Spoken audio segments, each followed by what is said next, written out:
दोस्तों, आज तक भारत के इतिहास में ऐसा नहीं हुआ कि देश का पीएम देश को अंधेरी कोठरी में ढकेलता चला गया। बात मैं यहाँ पे कोरोना की दूसरी लहर का कर रहा हूँ। जब देश कोरोना के आवेग का दंश झेल रहा था, उस समय हमारी तमाम केंद्रीय मंत्रिमंडल के सदस्य जो है और साथ में पीएम रैलियों में व्यस्त थे। जब देश का गृह मंत्री रैलियों में व्यस्त हो, प्रधानमंत्री जो है रैलियों में व्यस्त हो, लोग जो है मौत के आवेश में जाते रहे और चर्चा केवल चुनाव की होती रही। कभी यहाँ रैलियाँ तो कभी वहाँ रैलियाँ। तो क्या इसको नहीं कहा जा सकता है कि देश का पीएम जो है देश को अंधेरे कोठरी में डाल रहा है? आज तक के इतिहास में इस तरह की बात नहीं देखी गई। ये कोरोना की लहर की जो है शुरुआत होती है नमस्ते ट्रंप कार्यक्रम से। शुरुआत जो है कोरोना की वहीं से होती है। कोरोना के बीजारोपण जो है नमस्ते ट्रंप कार्यक्रम से ही होती है।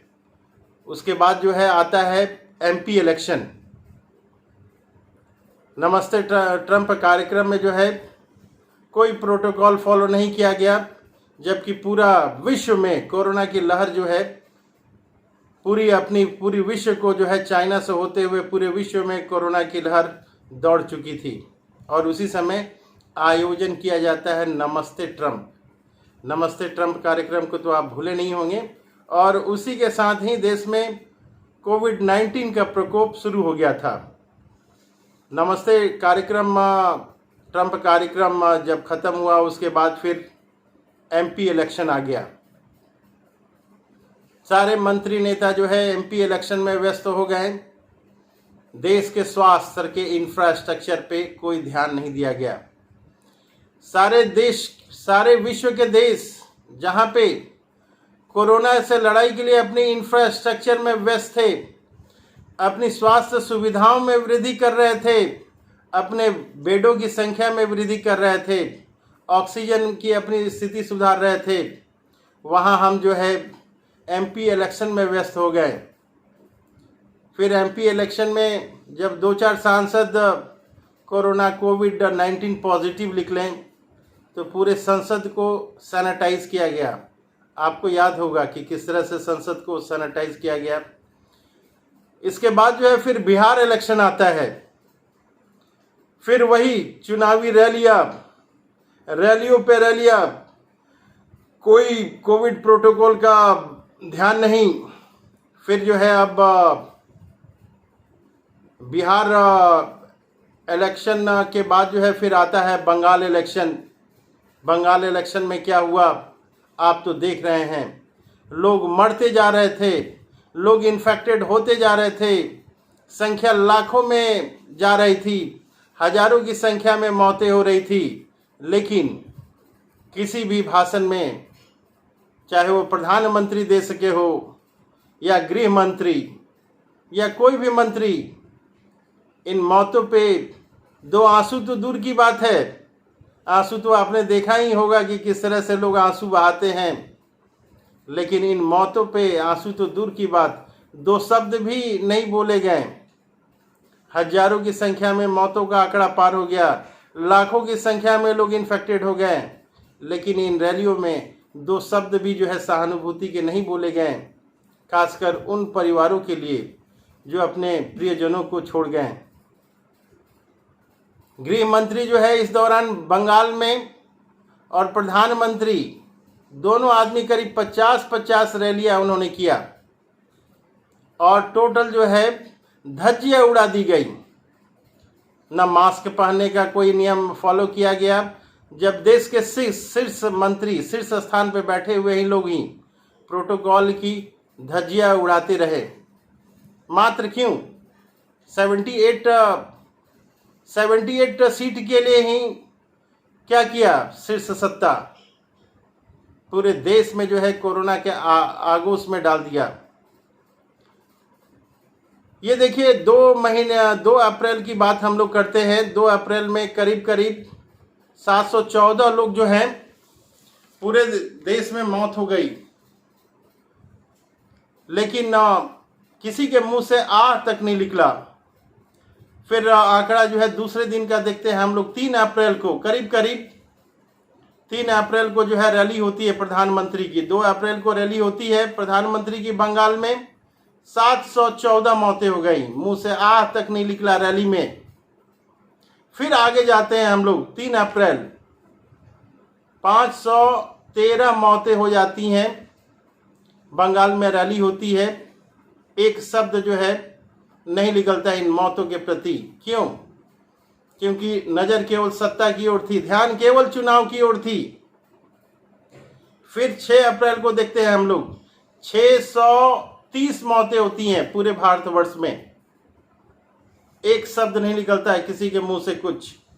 10 अप्रैल का आंकड़ा देखें हम लोग तो करीब 849 लोगों की मौत जो है रिपोर्टिंग की गई पूरे देश भर में। फिर रैली होता है 2 अप्रैल, 3 अप्रैल, 6 अप्रैल, 10 अप्रैल को ये रैलियां हो रही हैं। फिर जो है 12 अप्रैल को रैली होती है। 800 करीब 79 लोगों की मौत होती है। फिर भी एक शब्द नहीं निकलता है संवेदना के, सहानुभूति के, श्रद्धांजलि के। एक शब्द मुंह नहीं निकलता है। क्यों? क्योंकि नजर केवल चुनाव पे था। इधर फिर 17 अप्रैल को, 17 अप्रैल का जो आंकड़ा है 1500 के पार कर जा रहा है। 1500 से ज्यादा जो है करीब 1600 का जो है ये आंकड़ा दिखाई देता है। और उस समय भी जोरदार रैलियां की गई। फिर कोरोना के केस जो है कुछ बढ़ गए, तब एलईडी स्क्रीन पे रैली की जा रही है। बड़े बड़े एलईडी स्क्रीन लगाए जा रहे हैं रैलियों के लिए। जहां हॉस्पिटल में ऑक्सीजन पहुंचाने का काम था, आईसीयू बेड लगाने का काम था, बेडों की संख्या बढ़ाने का काम था, दवाइयां देने का काम था, वहां पे एलईडी स्क्रीन लगाए जा रहे थे। 23 अप्रैल को जो है वर्चुअल रैली की गई। देखिए बड़े बड़े एलईडी स्क्रीन लगाई गई 23 अप्रैल को। और 23 अप्रैल को जो है वर्चुअल रैली के दिन करीब मौत का आंकड़ा पूरे देश में 2624 के आसपास है। एक तो शब्द भी नहीं निकलता है हमारे प्रधानमंत्री के मुंह से, आ तक नहीं निकलता है कितनी मौतें हो गई। कृपया आप अपना ध्यान देके रखें। ये तो पूरे देश का आंकड़ा हो गया। अगर बंगाल के ऊपर नजर डालें हम तो 2 अप्रैल को करीब 4 लोगों की मृत्यु हुई, 3 अप्रैल को 5 लोगों की मृत्यु हो गई, 6 अप्रैल को करीब 7 लोगों की मृत्यु हो गई, 10 अप्रैल को 12 लोगों की मृत्यु हुई और 12 अप्रैल को 14 लोगों की मृत्यु हुई, कोविड के चलते डेड हुई। 17 अप्रैल को 34 और 23 अप्रैल को जिस दिन वर्चुअल रैली हो रहा था करीब 59 लोगों की मौत जो है कोविड-19 के कारण हुई। लेकिन हमारे प्रधानमंत्री के मुंह से आ तक शब्द नहीं निकला। बीजेपी की जो रैली हुई उसमें गृह मंत्री टोटल 50 रैलियां उन्होंने बंगाल में किया। गृह मंत्री, पूरे देश का जिम्मेवारी जिसके ऊपर है वो गृह मंत्री बिजी हो जाता है। कहां पे? बंगाल की चुनाव की यात्रा में। लोगों की जाने जा रही थी, उधर रैलियां पे रैलियां हो रही है। एक और जाने जा रही हैं, दूसरी ओर देखिए क्या विडंबना है इस देश का। जैसे देश को संभालने के लिए भेजा गया वो देश के साथ खिलवाड़ कर रहा है। यहां देखिए वोटों का परसेंटेज अगर देखें हम लोग तो वोटों के परसेंटेज में करीब 37.8% जो है वोट करीब बीजेपी को मिले हैं और करीब 86.6% तृणमूल कांग्रेस के जिम्मे जो है ये वोट आई हुई हैं। इसके पहले जो है 2016 में इलेक्शन हुए थे और 2019 में भी इलेक्शन हुए थे। आज की क्या स्थिति है इस पे जरा गौर कीजिए। आज हमारे केंद्रीय मंत्री पंचायत चुनाव, नगर पालिका चुनाव में भी हमारे केंद्रीय मंत्री जा रहे हैं। देखिए क्या दुर्भाग्य है हमारे देश की। जो सांसद बने हुए हैं अब नगर पालिका चुनाव और पंचायत चुनाव में भी जो है जा रहे हैं। क्या क्या नहीं हुआ बंगाल में। पूरी जो है आरएसएस की टीम जो है लगा दी गई, वहां पे आईटी सेल पूरा लगा दिया गया है। करीब 10,000 से ज्यादा बीजेपी के कैडर जो है वो लगा दिए गए। बंगाल से सटे हुए, झारखंड के राज्यों से कैडर आए, बिहार से आए, तमाम जगह से जो है 10,000 जो है कैडर लगाए गए कि ऐसा वातावरण बनाओ कि सब जगह केवल बीजेपी ही दिखाई देगे, लगे कि पूरा बीजेपी में हो गया है। क्या 75-80 सीट के बदले किसी प्रधानमंत्री को आपने देश को बर्बाद होते हुए देखा है? आज तक 70 सालों के इतिहास में क्या किसी प्रधानमंत्री को आपने देखा है कि 70-80 सीटों के लिए देश को बर्बाद कर दे?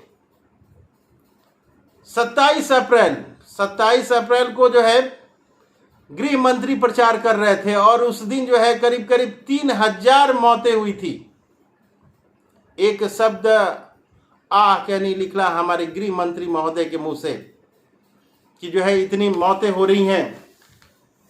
अब जो है पॉजिटिव केसेस की संख्या अगर हम लोग देखें कि पॉजिटिव केसेस की क्या संख्या थी, पूरे देश में पॉजिटिव केसेस की क्या संख्या है, तो 2 अप्रैल को करीब 65,000 के आसपास रहा। जब ये चुनावी संग्राम चल रहा था, चुनावी की तैयारी चल रही थी बंगाल में, उस समय देश में कोविड की क्या पोजीशन थी। 2 अप्रैल करीब 65,000, 3 अप्रैल करीब 73,000 के आसपास, 6 अप्रैल करीब 93,000 के आसपास, 93,000 के आसपास इन्फेक्टेड लोगों की संख्या थी। 10 अप्रैल को ये संख्या बढ़ के 1,25,014 का ये आंकड़ा पार कर गया। 12 अप्रैल को 1,000 करीब 1,45,000 का ये आंकड़ा पार किया। 17 अप्रैल को ये 2 लाख का आंकड़ा हो गया। और जिस दिन एलईडी से प्रचार किया जा रहा था उस दिन 23 अप्रैल का आंकड़ा ये करीब 3 लाख का ये आंकड़ा था। देखिए 3 लाख, जहां लोग इन्फेक्टेड हो रहे हैं वहां चुनाव की रैलियों पे रैलियां हो रही हैं और एक शब्द भी मुंह से नहीं निकल रहे हैं। शोक में एक शब्द भी नहीं निकल रहे हैं। किसी भी रैली में कोई भी नेता, जहां हजारों की मौत हो रही हो, अगर 1 मिनट के लिए भी मौन रखा गया हो, आपने देखा चुनाव में, किसी भी चुनाव की रैलियों में, या 2 शब्द भी श्रद्धांजलि के दिए गए वहां कि ये जो है रैलियों का समय है, चुनाव का समय है, उसमें हम लोग को प्रिकॉशन रखना चाहिए। जनता को झोंक दिया गया चुनाव की रैली में। 23 अप्रैल जब संख्या 3 लाख के आसपास हो गई, उससे भी कहीं ज्यादा हो गई इन्फेक्टेड लोगों की, जब पूरे देश में हाहाकार मचा हुआ था, ऑक्सीजन नहीं है, मेडिसिन नहीं है, दवाइयां नहीं है, बेड नहीं है, वेंटिलेटर नहीं है, तब रैली पे रैली। दुख की तो ये बात, जिन केंद्रीय मंत्रियों को देश चलाने के लिए हम लोगों ने चुनकर उन्हें भेजा है, वो चुनाव में व्यस्त थे। अब जो है दूसरे या तीसरे जगह की क्या बातचीत की जाए। जो दिल्ली है, जो पीएमओ का हाउस जहां पे है, पीएमओ का निवास जहां पे है, अपने प्रधानमंत्री का जहां आवास है, वहां पे उनके आसपास करीब 52 हॉस्पिटल है और 40 हॉस्पिटल में ऑक्सीजन की समस्या वहां पे थी। उसके ऊपर कोई ध्यान नहीं दिया गया। 29 अप्रैल के दिन जो है करीब 3.5 लाख से ज्यादा इन्फेक्टेड लोगों की संख्या पहुंच गई। फिर भी जो है एक के ऊपर एक राजनीति हो रही है, दोषारोपण हो रहा है कि हमने दिया तुमने लिया नहीं, हमने दिया तुमने लिया नहीं। ये राजनीति हो रही है, जनता की जाने जा रही है और इनकी राजी हो रही है, चाहे ये कोई पार्टी हो। क्या इसी दिन के लिए, क्या यही अच्छे दिन थे? क्या यही अच्छे दिन है? इसी अच्छे दिन के लिए हम लोगों ने चुन के भेजा था। कहा गया कि छवि खराब करने की कोशिश की जा रही है। लोग मर रहे हैं, ऑक्सीजन के बिना तड़प रहे हैं, दवाइयाँ नहीं मिल रही हैं, हॉस्पिटल में एडमिट नहीं हो रही हैं। और तो और ऐसे जो है नियम लाए जा रहे हैं कि कोई अगर पोस्ट किया फेसबुक पे, ट्विटर पे कि दवाइयाँ की कमी हो गई, ऑक्सीजन की कमी हो गई, तो उनको जो है जेल में डाल दिया जाएगा। आपने देखा होगा ये नियम आया कि संपत्ति जब्त कर लेंगे।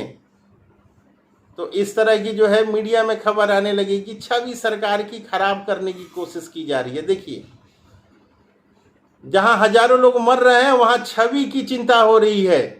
कितना बड़ा दुर्भाग्य है इस देश का कि जिसको हमने रक्षक बना के सोचा कि भेजे ये हमारा रक्षक होगा, वही हमारा भक्षक निकल रहा है।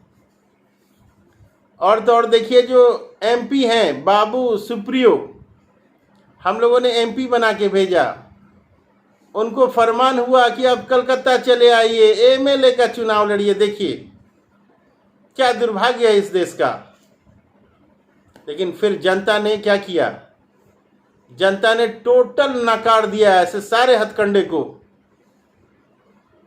देश का सत्ता मदहोश की दशा में है। इस